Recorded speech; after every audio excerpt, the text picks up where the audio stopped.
West Bank में Israeli लाशें गिरने लगी हैं। 14 से 15 इजरायली सोल्जर्स बेलेंसन हॉस्पिटल जो वेस्ट बैंक का है वहां पर पहुंचे हैं। अभी कल हमला हुआ था और जेनिन पे वेस्ट बैंक में पूरी तरह से इजराइल ने घेर लिया था वेस्ट बैंक। लेकिन क्या स्थिति हो गई है, आज बुरी तरीके से इजरायली मारे गए हैं। दो बड़े एक्सप्लोजन जेनिन में हुए जिसमें इजरायली बढ़ते हुए जो फौजी थे वो अपने ट्रैक पर रुक गए। उनको समझ में नहीं आया क्या हुआ, क्योंकि सामने कोई ऐसी स्थिति नहीं थी जहां पर माइंस बिछे हों या जहां पर एक्सप्लोजिव बिछे हों।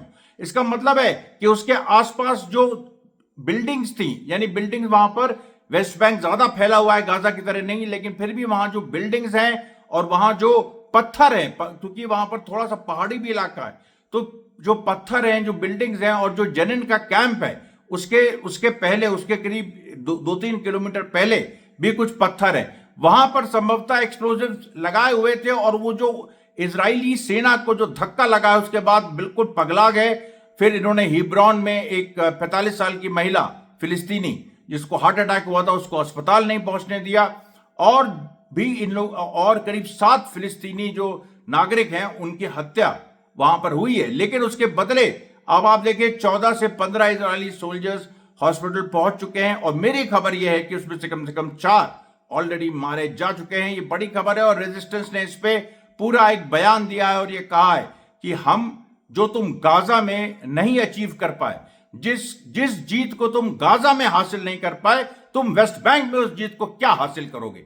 ये पूरी देखिए कहानी है। दूसरी बात, बड़ी बात, एक अरब वर्ल्ड में, जो मैंने आपसे कहा था कि अरब वर्ल्ड में जो गाजा में हुआ है, जो सीज फायर के पहले जिस तरीके की लड़ाई लड़ी गई और सीज फायर के बाद जो माहौल बना और पूरे अरब दुनिया में सेलिब्रेशंस हुए, उसमें कोई भी ऐसा बंदा नहीं है जो अरब कंट्री का, खास तौर पे पूरी दुनिया में रेजिस्टेंस की फोर्सेस खुश हुई, लेकिन खास तौर पे अरब वर्ल्ड में। अब आपको एक मैं एग्जांपल देने जा रहा हूं। कल एक बड़ी घटना घटी 21 जनवरी 2024, आज 2025, आज है 22 जनवरी 2025। मैं देखिए वहां से मलेशिया से लौट आया हूं, मैं यहां पर हूं बेंगलोर में, और इसमें मैं आपको बता दूं कि जो 21 जनवरी 2025 की घटना है उसमें एक मोरक्कन ओरिजिन का अमेरिकन सिटीजन कहां का, अमेरिका का, ओरिजिन क्या है, मोरक्कन यानी अरब, और वो पिछले करीब 10 दिनों से वो तेल अवीव में था, घूमने आया था, और तेल अवीव में उसको अंदर आने दिया गया। उसकी बहुत सारे उससे सवाल पूछे गए, इंटरोगेशन हुआ, क्योंकि किसी भी अरब कंट्री से, लेकिन मतलब अरब कंट्री से कोई आता है तो उससे उसका अलग तरह से ही लोग इंटरोगेशन करते हैं, लेकिन उसको अंदर आने दिया। उसने कल, यानी 10 दिन से वहां था वो, और सीज फायर भी हो गया, सीज फायर हो गया, और उसके बाद आदान प्रदान भी पहला हो गया प्रिजनर्स का। उसके बाद उसने 21 जनवरी को रात में तेल अवीव के एक मार्केट में वो चाकू लेके घुस गया। उसने 4 सेटलर्स को चाकू भोंक दिया और वो शहीद हो गया, और उसका नाम अब्दुल अजीज है, कादी अब्दुल अजीज उसका नाम है। और वो, अब आप देखिए ये जो पूरी बारीकियां हैं कि पूरे अरब दुनिया से लड़के पहुंचने लगे हैं, पता नहीं कितने ऐसे लोग हैं जो इजराइल में मौजूद हैं। आप उनको स्लीपर सेल भी नहीं कह सकते, क्योंकि वो पहले से कोई रेजिस्टेंस ने उनको वहां बिठाया नहीं है, वो संभव ही नहीं है। और भाई आप बताइए, ट्यूनीसिया से, अल्जीरिया से, कहीं से कोई आके भावना के तहत वो वहां पर बैठे हैं और जब मौका मिलेगा मारेंगे, या हो सकता है कि कोई टीम भी हो, यह भी हो सकता है कोई टीम हो, हालांकि वो किसी संगठन की नहीं है, कोई ऐसा संगठन नहीं है, लेकिन संगठन हो भी सकता है। भाई देखिए, अब जैसे खबर आई थी कि इजिप्ट का जो रेजिस्टेंस है, जो अंडरग्राउंड, उसकी कुछ फोर्सेस मुस्लिम ब्रदरहुड से जुड़ी, उसकी कुछ फोर्सेस ऑलरेडी इजराइल के अंदर हैं। उसके बाद अभी देखिए आने वाले दिनों में बहुत सारी ऐसी घटनाएं इजराइल के अंदर होने वाली, तेल अवीव में, जहां पर अंदर ही से होगा, विस्फोट होंगे, लोग मारे जाएंगे, चाकूबाजी की घटनाएं होंगी, गोलीबाजी की घटनाएं होंगी। ये जो सारी चीजें हैं ये एक तरह से फॉल आउट है। ये बहुत ज्यादा इजराइल को डरना चाहिए इस समय, इजराइल को थरथर कांपना चाहिए, और वो कांप रहा है। चाहिए कि छोड़ दीजिए। आप जानते हैं कि उसके जो चीफ ऑफ स्टाफ है हेलेवी, वो रिजाइन कर चुके हैं। आप जानते हैं कि जो उनका सदर्न कमांड का चीफ है वो रिजाइन कर चुका है। ब्रिगेडियर जनरल, एक महिला आज ब्रिगेडियर मेजर, सॉरी, एक महिला जो थी उनकी, वो आज रिजाइन कर चुकी है। शिन बेत के चीफ रोनेन बार रिजाइन करने वाले हैं, आज नहीं तो कल वो कर देंगे। और आर्मी और गवर्नमेंट के बीच एक टेंशन हो गया, क्योंकि लोग ये सोच रहे हैं कि आर्मी को सैक्रिफाइस किया जा रहा है 7 अक्टूबर और अभी सीज फायर के लिए, कि आर्मी नहीं कर पाई, पॉलिटिकल लीडरशिप तो चाहती थी। अब आर्मी जो इजराइल की है उसके बारे में देखिए कुछ बातें लोगों को नहीं पता है।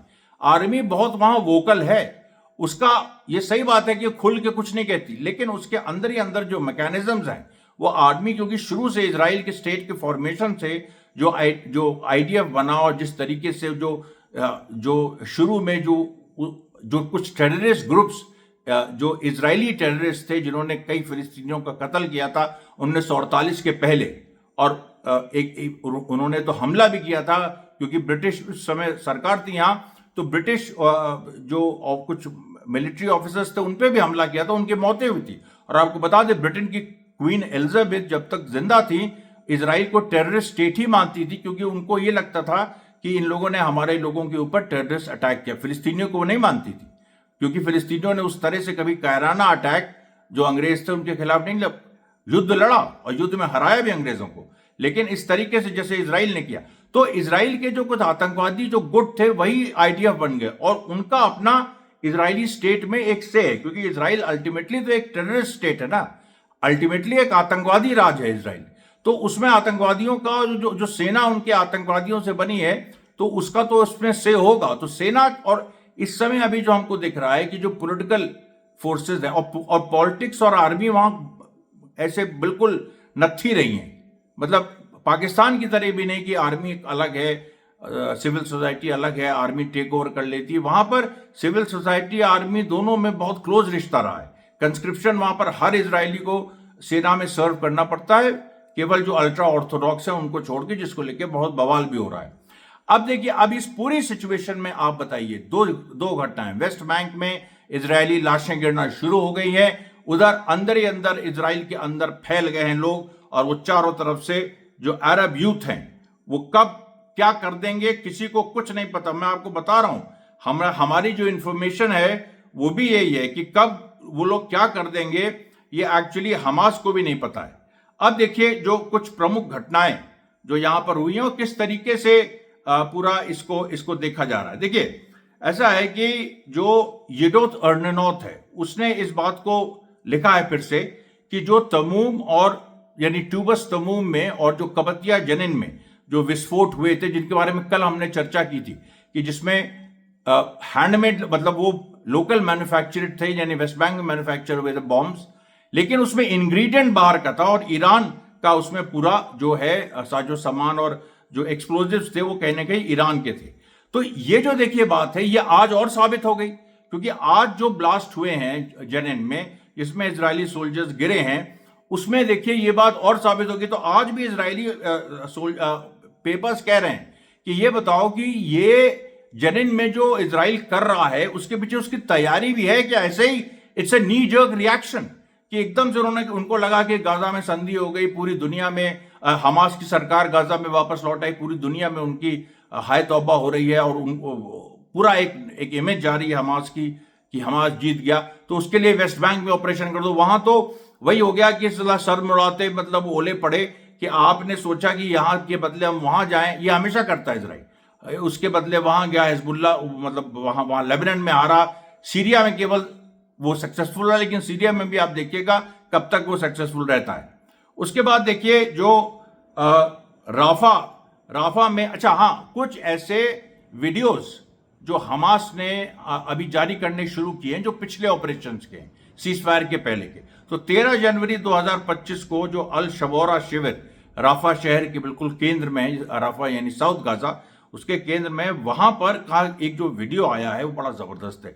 वो देखिए भयंकर, जो उसमें वो मेरे एक्स पे है, करीब 4 मिनट का वीडियो है, उसमें साफ दिख रहा है 13 जनवरी 2025 का, उसमें साफ दिख रहा है कि जो अंतिम दिनों में पूरी तरह से जो इजराइल हारा, जो सीज फायर के लिए माना, क्यों पूरा हमास के फाइटर्स इबारतों में मार रहे हैं, वहां से इजरायली सोल्जर्स निकल रहे हैं, तो उसके बाद एक्सप्लोजिव लगे हुए हैं वो फट रहे हैं, और उसके बाद फिर जब आगे बढ़ रहे हैं तो जो बच जा रहे हैं उनको वो बिल्कुल नजदीक से क्लोज डिस्टेंस से मार दे रहे हैं।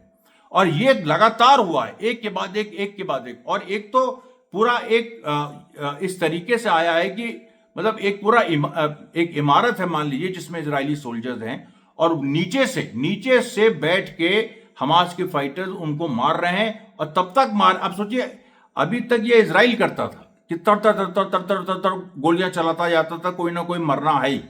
ये हमास कर रहा था। आखिरी दिनों में हमास की यह स्थिति हो गई थी कि वो तर तर गाजा में गोली चला रहा था।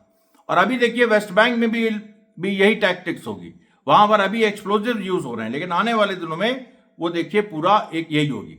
दूसरी बात, एक दूसरा और वीडियो एक रिलीज हुआ जो कि जनवरी के पहले हफ्ते 2025 में, जिसमें जेरूसलम पर M75 जो मिसाइल्स हैं वो दागी, वो पूरा दिखा बेत हनून से दागी, और बेत हनून जो कि इजराइल अपने कब्जे में बता रहा था। फिर बेत हनून सैन्य अभियान के दौरान आईडीएफ सभाओं और नियंत्रण स्थलों को कैसे नष्ट किया बॉम्बिंग के थ्रू, वो भी आज सामने आया। ये जो हम रोज बताते थे आपको कि नेत्जरिम कॉरिडोर पे हमास ने बमबारी की, लोग समझते थे कि नेत्जरिम कॉरिडोर पे रोज ये बोलते हैं, क्या होता है। अब देखो असर उसका, नेत्जरिम कॉरिडोर पे ये लोग स्थापित ही नहीं हो पाएंगे। नेत्जरिम कॉरिडोर पे स्थापित हो जाते तो फिर उसके बाद ये तो नॉर्थ गाजा को रेजिस्टेंस फ्री बना देते, लेकिन ये स्थापित ही नहीं हो पाए, बुरी तरीके से वहां पर पिटे। उसके बाद देखिए जो वेस्ट बैंक में जो 7 लोग मारे गए, पैलेस्टीनियन अथॉरिटी वहां से कल भाग गई थी, आज उसके कुछ लोग लौटे, इजराइल की मदद कर रहे हैं, मतलब गद्दारी की हद है।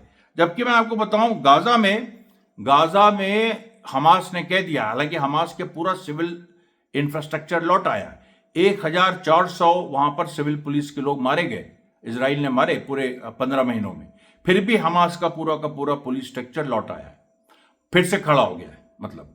और हमास ने यह भी कहा है कि देखिए हमें सरकार चलाने न चलाने में उतनी दिलचस्पी नहीं है, हम चाहते हैं कि नेशनल एक कंसेंसस की गवर्नमेंट बने।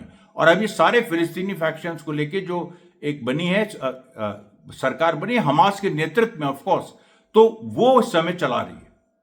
और उसमें उन्होंने हमास ने इनवाइट किया फतेह को भी, महमूद अब्बास को भी इनवाइट किया, गद्दार को भी, कि अगर तुम आना चाहते हो तो आ जाओ। और पहले भी इजिप्ट में जो फतेह और हमास के बीच बातचीत हुई थी, फतेह देखिए फतेह में 2 गुट हो गए हैं, जो एक गुट हमास के साथ है, एक गुट महमूद अब्बास वाला है। तो महमूद अब्बास वाले गुट को भी बुलाया था, लेकिन वो खुद ही नहीं आया। उसके बाद देखिए जो यमन में एक बड़ा डेवलपमेंट हुआ, जब यमन में जो सबसे पहले आपको याद होगा 2023 नवंबर में, मुझे शायद 18 नवंबर को या उसके आसपास, गैलेक्सी लीडर नाम की सबसे पहली शिप जिसपे यमन ने कब्जा किया था रेड सी पे, उसके जो लोग अभी तक गिरफ्तार थे, और उसकी उसकी क्रू थी, उसकी क्रू को as a gesture of goodwill Yemen ने छोड़ दिया है। और ये कहा है कि हम ये इसलिए हमने किया ताकि गाजा सीज फायर सही तरह से चलता रहे। और ये उन्होंने, अच्छा, इसमें सल्तनत ऑफ ओमान की भी भूमिका रही, उसने मीडिएशन किया, उस क्रू को उन्होंने छोड़ दिया। उसके बाद जो बाकी भी लोग हैं, कुछ लोगों को अभी भी यमन ने गिरफ्तार कर रखा है, और यमन ये कह रहा है कि अगर इजराइल ठीक से सीज फायर के टर्म्स को नहीं मानता है तो फिर हम इनको नहीं लौटाएंगे, और फिर तो हम तैयारी कर रहे हैं, हम अपने सैनिक भी भेज सकते हैं गाजा में अगर लड़ाई फिर से शुरू हुई। उसके बाद देखिए पैलेस्टीनियन एक्शन ने अवीवा सेंटर जो ब्रिस्टल यूके में है, जो एल्बिट सिस्टम को ड्रोन प्रोवाइड करता है, और ड्रोन मतलब उसके पार्ट्स, उसको उस पर कब्जा कर लिया, और उसमें कहा, उसमें पूरा आया कि Palestinian have a right to live, और उस तरह से उन्होंने पूरे लाल स्प्रे से पूरे कॉम्प्लेक्स को खराब कर दिया। इन्हीं टैक्टिक्स के चलते मैनचेस्टर वगैरह में एल्बिट सिस्टम्स की जो ब्रांच, ये जो एल्बिट डिफेंस सिस्टम्स हैं, इजराइल की बहुत बड़ी डिफेंस मैन्युफैक्चरिंग कंपनी है, इसकी ब्रांचेस को बंद किया गया। उसके बाद देखिए हिब्रॉन में जो मैं बता रहा था, एक महिला जो कि हार्ट अटैक जिसको हुआ, वो आना चाह रही थी, उसको इजराइल ने अस्पताल नहीं पहुंचने दिया, उसकी मृत्यु हो गई। हिब्रॉन में जो ये पूरा टाइट कर रहे हैं चारों तरफ से, जैसे जेनिन में किया था ना, हिब्रॉन में भी एक्सप्लोजिव्स बिछाए गए हैं, और उसमें गोली चली है 3-4 जगह जहां पर इजरायली फोर्सेस हिब्रॉन में घुस नहीं पा रहे हैं। इसके बावजूद कि उन्होंने सारे चेक पॉइंट्स, यानी हिब्रॉन के अंदर आने वाले सारे रास्ते ब्लॉक कर दिए। देखिए वेस्ट बैंक क्या है, मैं आपको बताऊं, वेस्ट बैंक इंतिफादा की जमीन रही है, फर्स्ट इंतिफादा, सेकंड इंतिफादा, और उसके सेकंड इंतिफादा जो हुआ था सन 2002-2003 तक चला। सेकंड इंतिफादा के बाद इजराइल ने यह पॉलिसी अपनाई कि वेस्ट बैंक की जो सेटलमेंट्स हैं वहां फिलिस्तीनी पॉपुलेशन ज़्यादा है, फैला हुआ इलाका है, शहर केवल नहीं, बहुत सारे गांव हैं वहाँ। तो हर फिलिस्तीनी इलाके को उन्होंने अलग अलग ऐसे करके काट दिया था। उस कुछ के बीच में इजरायली सेटलमेंट्स बना दिए थे, और उसके अलावा उन्होंने वहाँ पर मतलब अपनी ऐसी व्यवस्था कर दी थी कि सेटलमेंट्स के लोग आपस में बहुत ज़्यादा मिलजुल ना पाए। लेकिन उसके बावजूद रेजिस्टेंस ने वहां पर अंडरग्राउंड अपना नेटवर्क बनाया। टनल्स नहीं, टनल्स वहां नहीं है अभी, हो सकता है भाई कुछ बनी हो इधर, हम नहीं कह सकते, फिलहाल वहां टनल्स नहीं है। उन्होंने अपना नेटवर्क बनाया, क्योंकि वो फैला हुआ इलाका है तो ठीक है।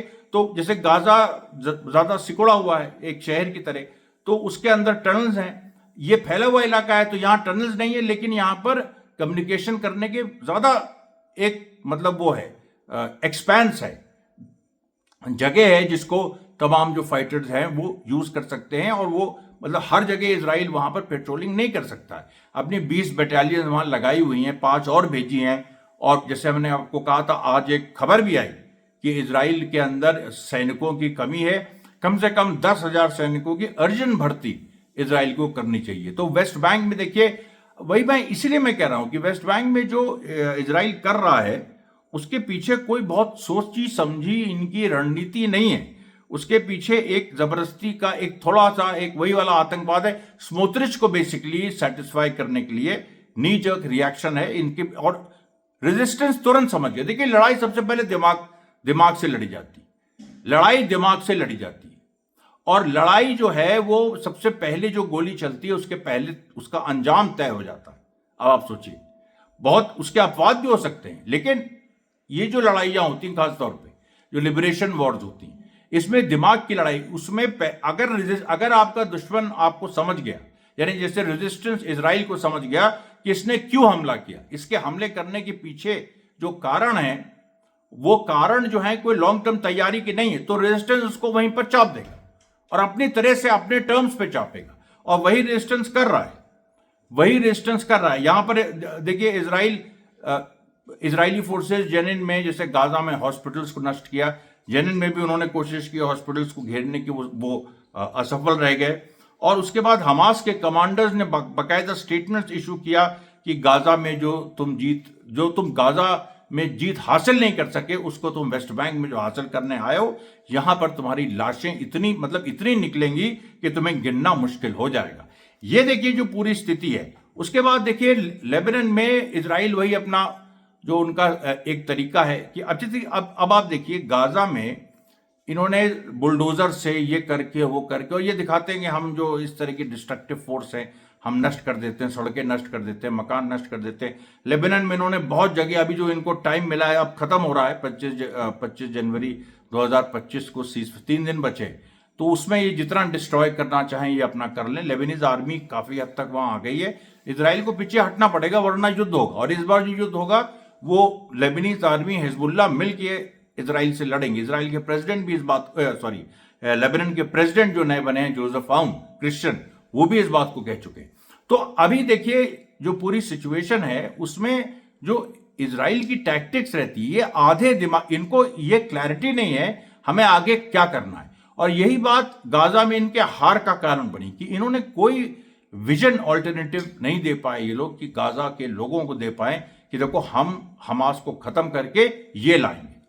ये कहते रहे हमास को खत्म करके मिलिट्री रूल लाएंगे, फिर कहने लगे कि नहीं बाकी अरब देशों को लाएंगे, फिर कहने लगे पैलेस्टीन अथॉरिटी को लाएंगे, फिर कहने नहीं पैलेस्टीन अथॉरिटी को नहीं लाएंगे, हम एक मतलब ये जो पूरा चलता रहा, इस कंफ्यूजन को दुश्मन देख रहा है। और मतलब इनके लिए जो दुश्मन है, हमारे लिए दोस्त है।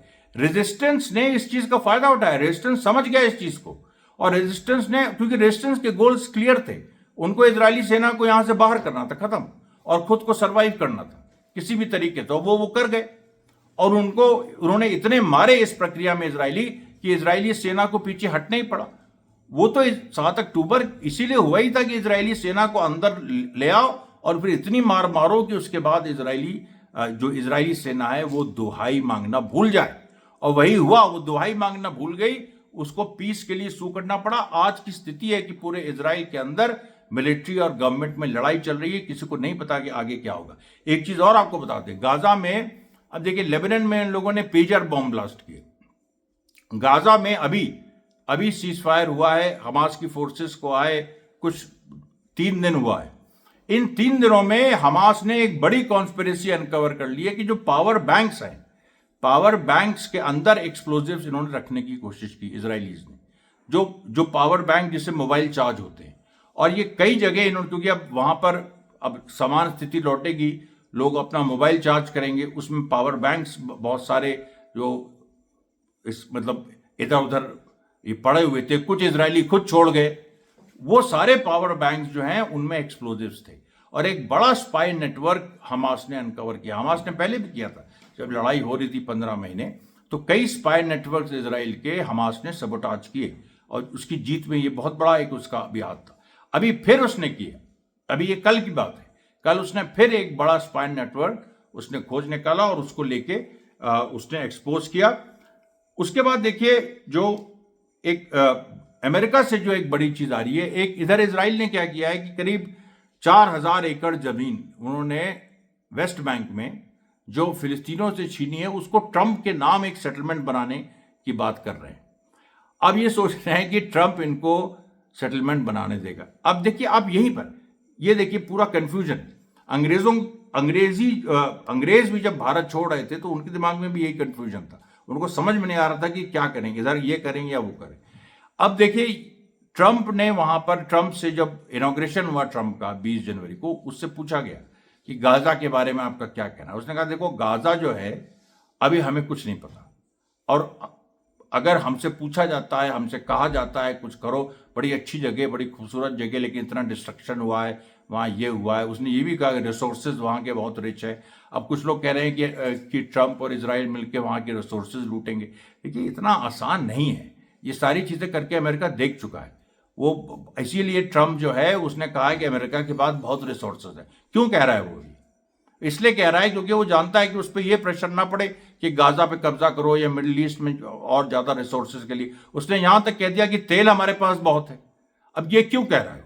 वो इसलिए कह रहा है क्योंकि तेल उसके पास हो ना हो, वो ये नहीं चाहता है कि इस बहाने उसको मिलिट्री इंडस्ट्रियल कॉम्प्लेक्स उसको फंसाए, या जो वहां के कॉर्पोरेट फोर्सेज है या जो डीप स्टेट है अमेरिका का, वो उसको फंसाए और मिडिल ईस्ट में फिर से उसको मतलब मिडिल ईस्ट के बवंडर में फिर से उसको ये मतलब अमेरिकन सेनाएं भेजो, ये करो वो करो। उस तरह की सिचुएशन ट्रंप अवॉइड करना चाहता है।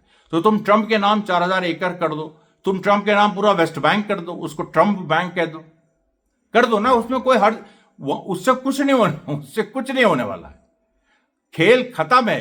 7 अक्टूबर 2023 को यहिया सिनवार ने स्ट्रैटेजिक डिफीट इजराइल को दे दी थी, और वो स्ट्रैटेजिक डिफीट अब देखिए यहिया सिनवार और मोहम्मद दैफ ने स्ट्रैटेजिक डिफीट दी थी। मतलब स्ट्रैटेजिक मतलब लॉन्ग टर्म, तो लॉन्ग टर्म डिफीट इजराइल को दी, और वो देखिए वो सच साबित हुआ। गाजा में हमास की सरकार लौट आई, आपके सामने आप देख रहे हैं। वेस्ट बैंक में बुरी तरह से इजराइल पिट रही है, वो बिल्कुल फर्जी और टाएं फिस पूरा एक वो उनका ऑपरेशन चल रहा है। उधर अरब दुनिया से, पूरी सारी अरब दुनिया से लड़के या जो भी आप कह लीजिए युवा, वो पहुंच रहे हैं और चुपचाप वो पूरे इजराइल में फैले हुए हैं। कभी भी कहीं भी किसी भी इजरायली को वो जान से मार सकते हैं। आज के लिए यहीं तक। धन्यवाद साथियों, बहुत बहुत धन्यवाद।